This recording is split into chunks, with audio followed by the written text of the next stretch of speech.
Ndiri mutori wenhau ndinonzi Silvester tafumane tiri munzvimbo yeGokwe. Tiri mumugwagwa unobva paGokwe uchienda kumanoti.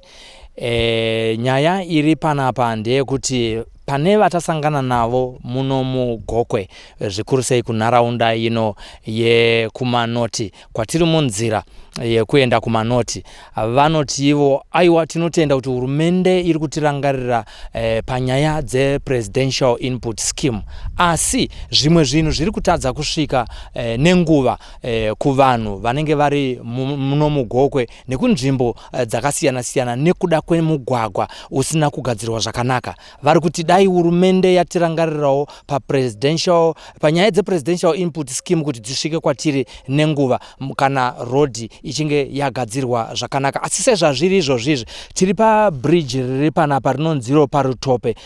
This is a shallow bridge rakadzika. Varamba kutaura nesu pakamera varitaura kuti nguva ino yemvura rwizi irworuro harudarikike nepamusaka pekuti runenge rwakazara. Chikumbiro chavo kuhurumende emergency rehabilitation program ndechekuti bridge iri risumudzwe kuitira kuti mota dzigokwanisa kuramba dzichiyambuka, uyewo kana vachinge vakohwa bridge ravo rirambe riri bridge rinofambika zvakanaka uye nemigwagwa inofambika zvakanaka. Patiri kuenda ikokuku tichanosangana nevamwe vatichabvunza marenge nezvepresidential input scheme, nekuti tinonzwawo kune vakatifonera vachitaurawo kuti zvimwe zvinhu zviri kuti kana zvichinge zvazokwanisa kusvika kunana Chiimba uko hazvizogovewa zvakanaka. Regai tipfuurire mberi kuenda kumanoti topfuurira zvekare kuenda kumberi kuChiimba. Tinonzwa kuti vari ikoko vari kuti kudii.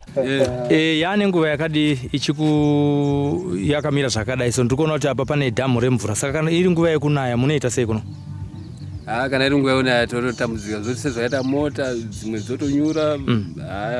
Rodhi yacho inotonetsa kufamba, but vakambotraya kugredha kumberi uko zvakazokonyabirwa nenyaya season pakwe dai vakasvikawo kuno, but rodhi iyo inotonetsa kufamba. Fanike nguva yekunaya iyoyi ipapa pavatopfuura lapapa maifanira kunyura, maifanira kupinda neapa nemvura ipopo. Saka dzinotonyura ipapa dzakawandisa, but rodhi yacho kubva pano unosvika kusenda ndizvo zvayakangoita izvozvo. Ainambobvira yanaka rodhi. Ainambobvira yanaka. Saka zvikutaura izvo kuti kubva nyangwe kana vanhu vakuendesa zvirimwa zvavo kuma-GMB kana kuuya kwema-presidential input scheme anofamba zvakanaka here? Haafambi zvakanaka. Ivo veGMB nechichi vanofanira kuitawo bring back to the community, because marori avo ndiwo mamwe anokonzeresa kuti rodhi ife. Handiti? Saka chichemo chenyu kuhurumende ndekuti chi? Kuno mostly road. Dai vagadzira road. Zvimwe zvese zviri dadi. Handiti? Road.